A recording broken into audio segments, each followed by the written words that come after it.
Para ulama di dalam mendefinisikan hal ini, di dalam menjelaskan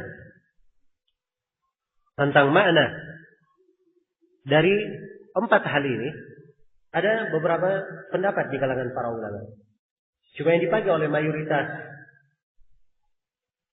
para ulama yang mensyarah buku ini, yang menjelaskan kitab tauhid dari para imamatul dakwah dan selainnya, bahwa kalimat pokok pada 4 hal ini, orang-orang yang bertauhid itu, yang masuk surga tanpa hisab dan tanpa adab itu, mereka adalah orang-orang yang meninggalkan sebab-sebab yang makruh. Hal-hal yang sifatnya apa? Makruh. Jadi makruh saja mereka tinggalkan, apalagi yang apa? Yang diharamkan. Apalagi hal yang diharamkan. Ya, sebab minta diruqyah itu hukumnya makruh. Dikai itu juga hukumnya apa? Makruh. Ya, jadi pokoknya adalah dia meninggalkan hal yang makruh itu. Karena tauhidnya yang sangat besar, tawakalnya yang sangat agung kepada Allah, menyebabkan dia tidak menoleh kepada sebab-sebab yang sifatnya makruh. Ya, jadi ini namanya ilahiyah. Ini ukuran ya. Ukuran seseorang itu dikatakan sebagai seorang yang memiliki sifat berhak masuk ke dalam surga tanpa ada hisab dan tanpa apa? Ada adab. Iya, dan akan datang insyaallah taala nanti saya akan terangkan pada tempatnya kaidah tentang masalah sebab. Iya. Bahwa sebab itu beraneka ragam. Ada sebab yang disyariatkan, ada sebab yang sifatnya memang sudah merupakan takdir dan ketentuan Allah, dan ada sebab yang sifatnya wahmiyah. Itu hanya sangkaan saja. Jelas ya? Yang dalam hadis ini diterangkan ada sebab-sebab yang makruh. Maka ini beda hukum-hukumnya. Ada yang boleh, ada yang makruh, ada yang syirik asghar. Kalau dilakukan, kalau disertai dengan keyakinan akan menjadi syirik apa? Syirik akbar. Dan ini akan datang lagi rincian dan pembahasannya. Baik. Jadi ini kaidah dasar. Kesimpulan dari pembahasan ini bahwa tahqiq terhadap tauhid, orang yang mentahqiq tauhidnya secara sempurna, dia tahqiq aslut tauhid dan dia wujudkan kamalut tauhid, kamal yang wajib dan kamal yang mustahab, mereka ini pasti berhak masuk ke dalam surga tanpa hisab dan tanpa apa? Tanpa adab. Ini kesimpulan pokok di dalam pembahasan. Iya. Sifat-sifatnya terdapat dalam 2 ayat dan terdapat di dalam hadis ini. Baik. Setelah menjelaskan hal tersebut, ya, sifat orang yang masuk ke dalam surga tanpa hisab dan tanpa adab ini, maka disebutkan di dalam kelanjutan hadis Ibnu Abbas, faqama Ukasha bin Mihsan. Faqala, "Ud'u Allah yaj'alani minhum." Qala anta minhum. Thumma qama rajulun akhar faqala ud'u Allah yaj'alani minhum. Faqala sabaqaka biha Ukasha. Iya. Kata beliau, lalu berdirilah Ukasha bin Mihsan. Ukasha ini kafnya bisa ditasydid. Bisa didobel kafnya dan bisa diringankan. Dibaca Ukasha. Tapi paling masyhurnya dibaca Ukasha. Masyhurnya begitu. Maka berdirilah Ukasha bin Mihsan radhiyallahu anhu seraya meminta kepada Rasulullah, mohonkanlah kepada Allah agar saya termasuk ke dalam golongan mereka. Jadi begitu Nabi berkata 70.000 orang masuk surga tanpa hisab dan tanpa adab, itu sifat-sifatnya, Ukasha langsung berdiri. Ya Rasulullah, doakan, mohonkan kepada Allah supaya saya tergolong dari mereka.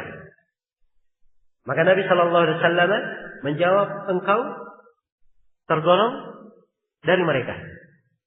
Iya. Kau termasuk ke dalam golongan mereka.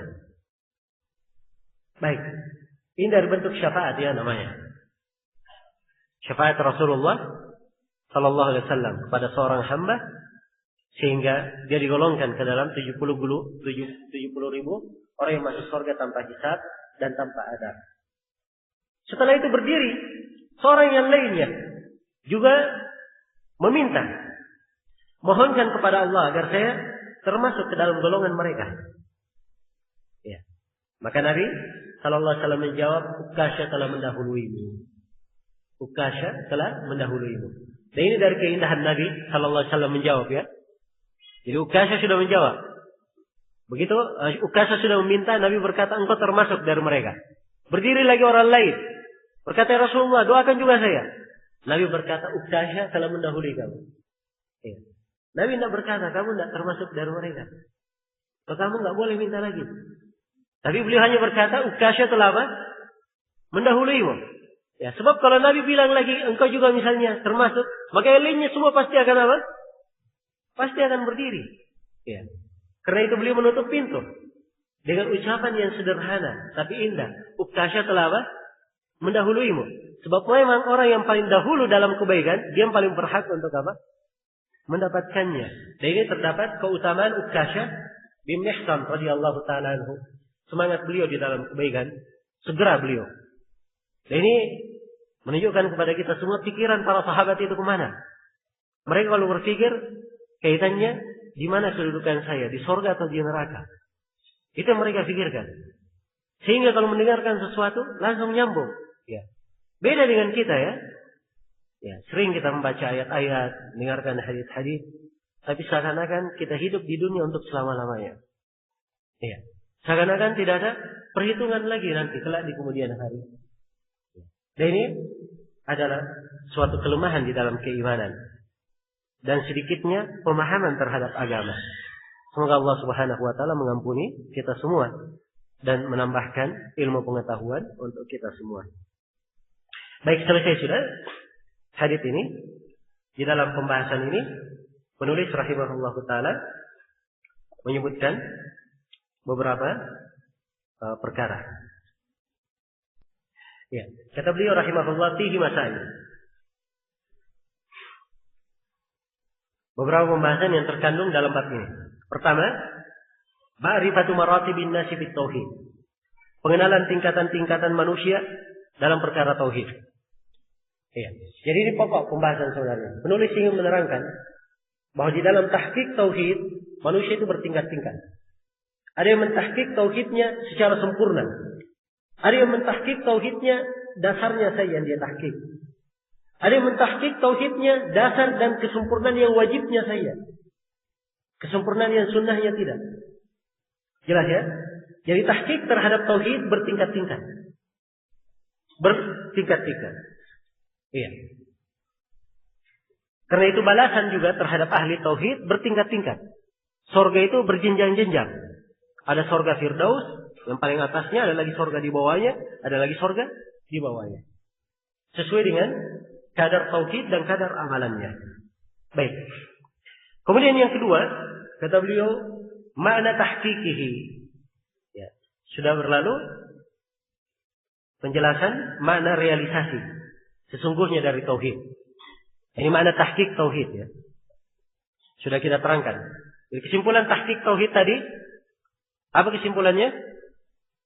Bahwa di dalam mentahqiq tauhid ada yang bersifat wajib, ada yang bersifat apa? Sunnah. Rinciannya bagaimana? Tahqiq tauhid ada yang sifatnya apa?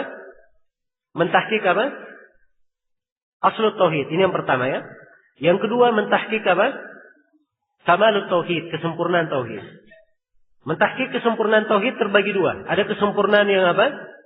Yang wajib, dan ada kesempurnaan yang sunnah. Jadi ini makna mentahqiq tauhid. Kemudian yang ketiga, kata penulis, sana'uhu subhanahu ala Ibrahim biqaulihi lam yakun minal musyrikin. Pujian Allah Subhanahu terhadap Nabi Ibrahim bahwa beliau sama sekali tidak termasuk di antara kaum musyrikin.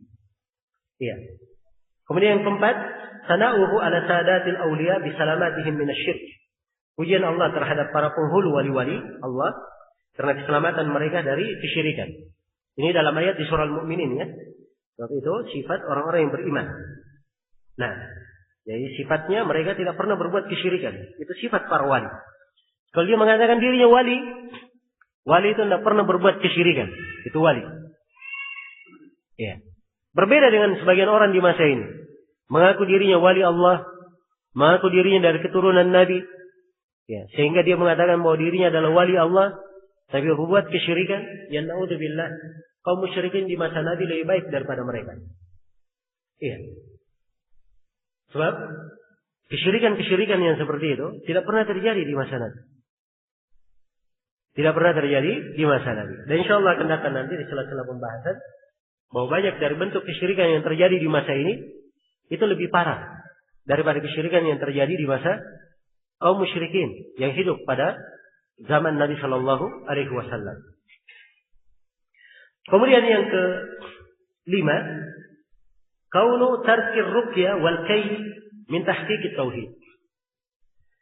Kedudukan peninggalan ruqyah dan al-kay sebagai bagian dari penerapan tauhid, pentahqiqan tauhid. Nah, ini sudah kita terangkan. Yang keenam, qaulul jami' li tilkal khisal huwa tawakkul. Yang menyatukan seluruh sifat tersebut adalah tawakal. Jadi dia tidak minta diruqyah, tidak minta dikay, tidak melakukan tayyib, ini karena mereka sangat kuat tawakalnya kepada Allah Subhanahu wa taala. Yang ketujuh, kata beliau umku ilmi sahaba bi ma'rifatihim annahum lam yanalu dzalika illa bi amal. Kedalaman ilmu para sahabat atas pengetahuan mereka bahwa mereka tidak akan menjangkau hal itu kecuali dengan amalan. Jadi ketika Nabi sallallahu alaihi wasallam kabarkan ada 70.000 orang masuk surga tanpa hisab dan tanpa adab, para sahabat langsung berpikir, apa amalan yang dilakukan oleh 70.000 orang ini? Jadi mereka berpikir langsung kepada apa amalan yang mereka lakukan. Ini menunjukkan dalamnya ilmu para sahabat. Ya, nah seperti sebagian orang, kalau dia mendengar hadis seperti ini, ya, dia hanya berangan-angan saja. Oh, mudah-mudahan saya digolongkan masuk ke dalam 70.000 orang. Tapi dia tidak pernah melakukan amalan yang memasukkan dia ke sana. Ya, beda dengan para sahabat. Mereka mencari apa sebab amalan yang mereka lakukan. Jelas ya? Nah, ini kedalaman ilmu para sahabat. Kemudian perlu saya lengkapi di sini bahwa 70.000 orang yang masuk surga tanpa hisab dan tanpa adab di sini datang di dalam sebagian riwayat yang lain di Musnad Imam Ahmad dan selainnya disebutkan oleh Nabi ada tambahan. Jadi bersama 70.000 orang, setiap dari 1.000 ditambah lagi 70.000 orang lagi yang masuk surga tanpa hisab dan tanpa apa? Tanpa adab. Ya. Dan ini karunia yang luar biasa untuk umat ini. Jadi kalau dalam hadits Ibnu Abbas di sini yang masuk surga hanya berapa? 70.000 orang masuk surga tanpa hisab dan tanpa adab. Kalau dalam Musnad Imam Ahmad disebutkan tambahan lagi. Dari 70.000 orang itu setiap 1.000-nya ditambah lagi 70.000 orang. Berarti berapa semua jumlahnya? Hah? Dibagi saja, mudah baginya. 70.000 dibagi 1.000 dikali 70.000 sama dengan berapa? 4.900.000. Ya. 4.900.000 orang. Jadi ini jumlah yang masuk surga tanpa hisab dan tanpa apa? Tanpa adab. Ya. Semoga Allah Subhanahu wa taala menggolongkan kita semua termasuk dari 7 atau termasuk dari 4.900.000 orang ini. Ya, innahu waliyyu dzalika wal qadiru alaihi wa huwa jawadun karim. Baik. Kemudian yang ke-8 kata beliau hirsuhum 'alal khair. Kesungguhan para sahabat terhadap amalan kebaikan. Iya. At-tasi'ah yang ke-9 fadilatu hadhil ummah bil kamiyah wal kaifiyah. Keutamaan umat ini secara kuantitas dan kualitas. Iya. Jadi kuantitasnya kelihatan ya pada hari kiamat. Jumlahnya sangat banyak umat Islam. Kualitasnya juga kelihatan. Di tengah mereka ada 70.000 orang betul-betul mentahqiq tauhid. Iya. Mewujudkan tauhid di tingkatan sempurna. Ini dari sisi kualitas. Baik. Yang ke-10 fadilatu ashabi Musa. Keutamaan pengikut Nabi Musa. Sebab mereka juga umat yang terbanyak. Kemudian ke-11 Ardul umam alaihi salatu wassalam. Yang ke-11 penampakan seluruh umat kepada beliau sallallahu alaihi wasallam. Ya. Yang ke-12, anna kulla ummatin tuhsyar wahdaha ma nabiha. Setiap umat akan dikumpulkan bersama dengan nabi mereka. Iya. Nah ini dari kesempurnaan pembelaan Allah terhadap para nabi. Akan ditampakkan kebenaran para nabi di dunia dan di akhirat. Sehingga di akhirat setiap umat pada nabi yang diutus pada umat yang diutus padanya seorang nabi, umat itu tidak akan bisa mendapatkan sesuatu apapun kecuali melalui perantara apa? Perantara nabinya. Iya. Mereka ingin ke telaga harus dari telaga nabi mereka masing-masing. Iya. Mereka ingin dikumpulkan bersama apa? Nabinya masing-masing. Demikian. Kemudian yang ke-13. Qillatu man istajaba lil anbiya, sedikitnya orang yang menyambut seruan para nabi. Iya. Ini perlu kita renungi. Dan dari situ hendaknya kita bersyukur kepada Allah. Kalau kita mengenal keislaman yang benar. Sebab itu hidayah. Iya. Itu adalah hidayah, kebaikan. Tidak bisa dinilai dengan dunia dan seisinya. Iya. Karena dunia dan seisinya ini tidak ada harganya. Dibanding dengan satu ilmu agama yang benar yang diberikan oleh Allah kepada kita. Iya. Dalam masalah ibadah saja, misalnya, Nabi SAW bersabda, rakaat al-fajri khairun minad dunya wa ma fiha. 2 rakaat sunnah sebelum subuh, pahalanya lebih baik daripada dunia dan seisinya. Ya. Tempat cambuk seorang yang berjihad di jalan Allah, itu lebih baik daripada dunia dan seisinya. Ini sebagian amalan. Berkaitan dengan amalan. Apalagi kalau dia berkaitan dengan apa? Tauhid. Ya. Karena itu tidak ada harganya. Dunia ini dibanding dengan apa? Hidayah dan petunjuk dari Allah Subhanahu wa taala.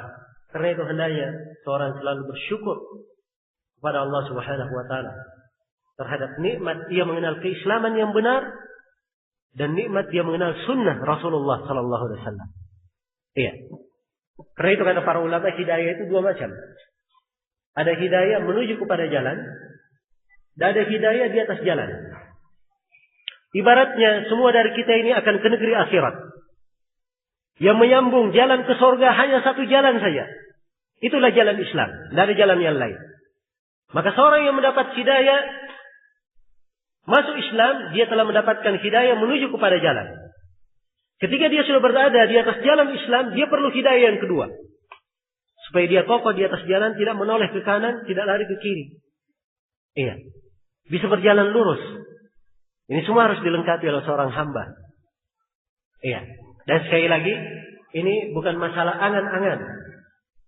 Ini kaitannya dengan kesungguhan seseorang di dalam mempelajari. Di dalam menjemput hidayah itu. Iya. Sebab agama sudah diterangkan. Para nabi diutus.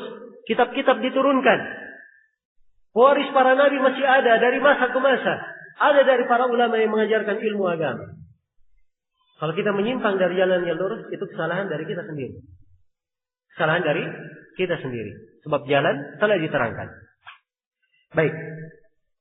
Kemudian yang ke-14, anna man lam yujibhu ahadun ya'ti wahdahu. Sungguhnya nabi yang tidak seorang pun menyambut seruannya akan datang sendirian. Ya, subhanallah ya. Nabi datang sendirian. Datang sendirian. Iya. Apakah Nabi ini kalah? Tidak berhasil dalam dakwanya? Jawabannya tidak. Ya. Bukan tidak berhasil. Bahkan sangat berhasil. Karena keberhasilan bukan diukur dengan banyak sedikitnya orang. Keberhasilan itu sejauh mana dia mencocoki syariat Allah Subhanahu wa taala. Iya. Kemudian kata penulis yang ke-15, samratu hadzal ilm wa huwa adam al-iktirar bil kathrah wa adam az-zuhd fil qillah. Yang ke-15 hasil dari ilmu ini yaitu tidak boleh seorang itu terpedaya dengan jumlah mayoritas dan tidak berlaku zuhud dengan jumlah yang sedikit. Ini kaidah sangat penting sekali dalam hidup. Ya. Jadi jumlah mayoritas itu bukan ukuran sebuah kebenaran.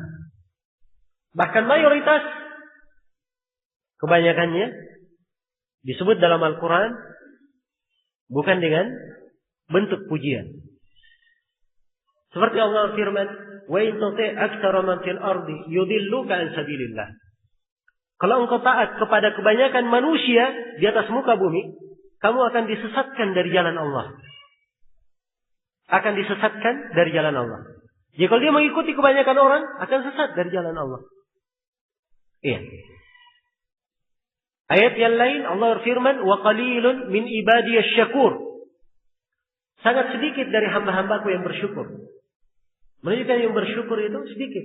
Berarti yang tidak bersyukur lebih banyak. Iya. Allah berfirman, "Wa ma aktsarun nasi walau harasta bimu'minin."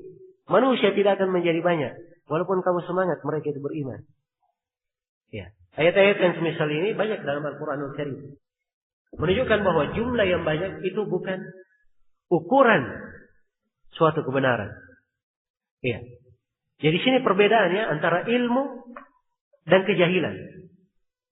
Seorang yang berilmu itu, dia ketika memandang, dia memandang kepada pijakan yang dia berpijak di atasnya. Kalau pijakannya sudah benar, dia tidak peduli dengan apa yang berada di sekitarnya. Banyak maupun sedikit. Beda dengan orang-orang jahil. Yang dia lihat di sekitarnya. Ada pendukung atau tidak. Ada yang mengikuti atau tidak. Ya, adapun pijakan dia tidak peduli. Berpijak di atas kebenaran atau tidak. Ini adalah kejahilan. Baik. Kemudian yang ke-16. Ar-rukhsatu fir ruqyah min ainin wal humah. Keringanan hukum dalam melakukan ruqyah pada penyakit ain dan sengatan. Iya. Insyaallah akan datang ya bab khusus penjelasan tentang ruqyah. As-sabi'ah asyarah yang ke-17 umku ilmi salaf. Liqaulihi qad ahsana man intaha ila ma sami' walakin kada wa kada. Fa'ulima anna al-hadits al-awwal atau fa'alima anna al-hadits al-awwal la yukhalifu ats-tsani. Kata beliau kedalaman ilmu ulama salaf. Iya. Seperti ucapan Sa'id bin Musayyab atau Sa'id bin Jubair ya, keliru ya dalam ucapan Sa'id bin Jubair. Sesungguhnya telah berbuat baik orang yang mengamalkan apa yang dia dengar, akan tetapi begini dan begini. Ya. Maka dia pun mengetahui bahwa hadis pertama tidak kontradiktif dengan hadis yang kedua. Tidak terjadi persilangan. Jadi ketika Husain bin Abdurrahman menyampaikan hadis, Sa'id bin Jubair berkata, kamu sudah baik mendengarkan hadis itu. Tapi ada hadis lain, begini dan begini. Ya. Ini kedalaman ilmu as-salaf ya. Jika mereka mendengarkan hadis, langsung mereka paham apa kandungannya. Nah seperti banyak dari manusia di masa ini, kadang hafal Al-Quran, kadang hafal hadis-hadis, tapi dia tidak paham apa makna ayat dan hadis yang dia hafal. Ya, dan ini musibah juga ya. Di masa ini memang kita banyak musibah. Ya, orang-orang jahil itu musibah. Ada orang yang mau belajar menuntut ilmu, tapi subhanallah hafal Al-Quran, hafal hadis Rasulullah, tapi dia tidak paham maknanya.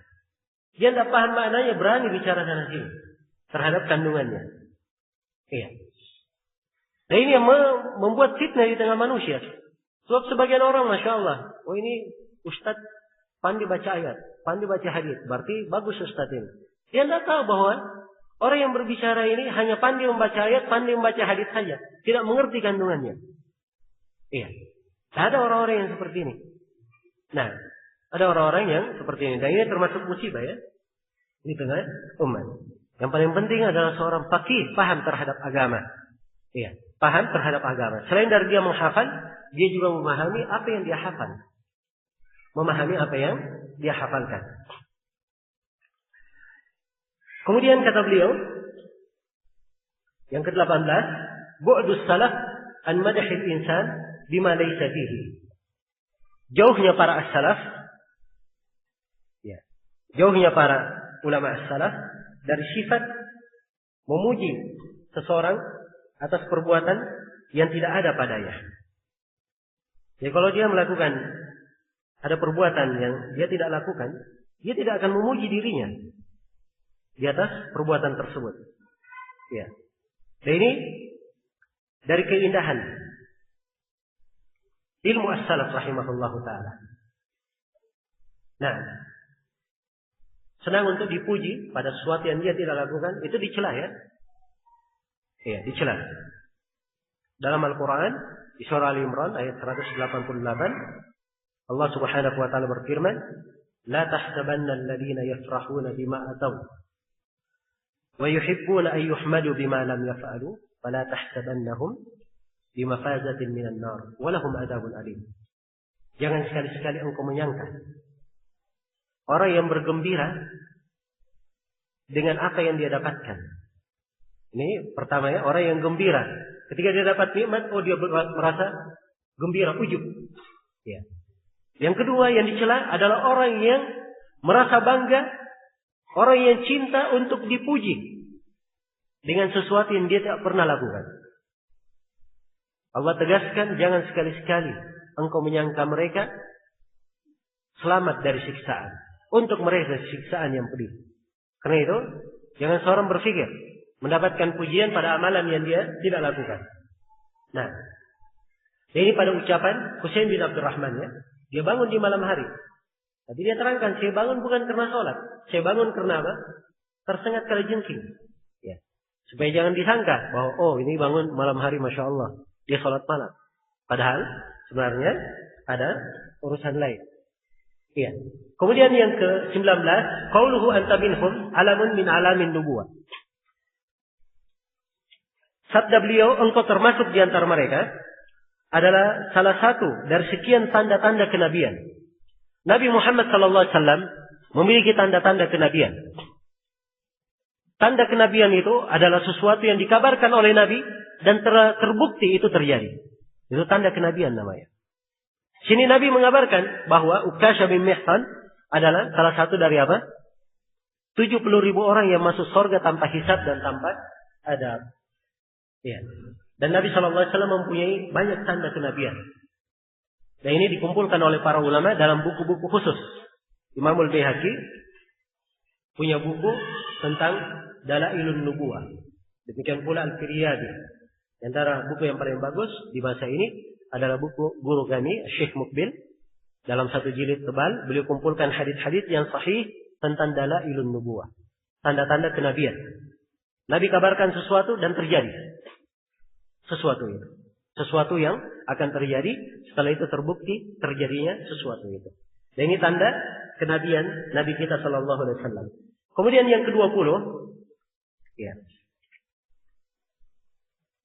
Keutamaan Ukasha. Di mana beliau dikabarkan oleh Nabi termasuk dari 70.000 orang yang masuk surga tanpa hisab dan tanpa adab.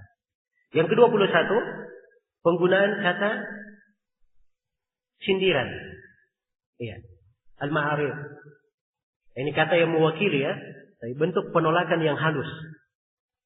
Ya, kalau ingin diartikan kata sindiran boleh. Ingin diartikan penolakan yang halus juga boleh. Iya. Jadi Nabi ketika ada orang yang berkata lagi, ya Rasulullah doakan saya tergolong dari mereka. Nabi berkata, kamu telah didahului oleh siapa? Ukasha. Jadi beliau menolak dengan cara yang halus. Dengan cara yang halus. Dan ini dari akhlak yang mulia. Dari akhlak yang mulia. Nah. Baik. Kemudian yang ke-22. Husnu khuluqihi sallallahu alaihi wasallam. Terdapat kebagusan, keindahan akhlak Nabi sallallahu alaihi wasallam. Baik, ini 22 pembahasan dari bab yang kedua. Dan insyaallah ta'ala dengan ini kita akan mengakhiri pertemuan untuk sesi yang ketiga ini. Baik. Subhanakallahumma wa bihamdik asyhadu an la ilaha illa anta astaghfiruka wa atubu ilaik. Walhamdulillahirabbil alamin. Wassalamualaikum warahmatullahi wabarakatuh.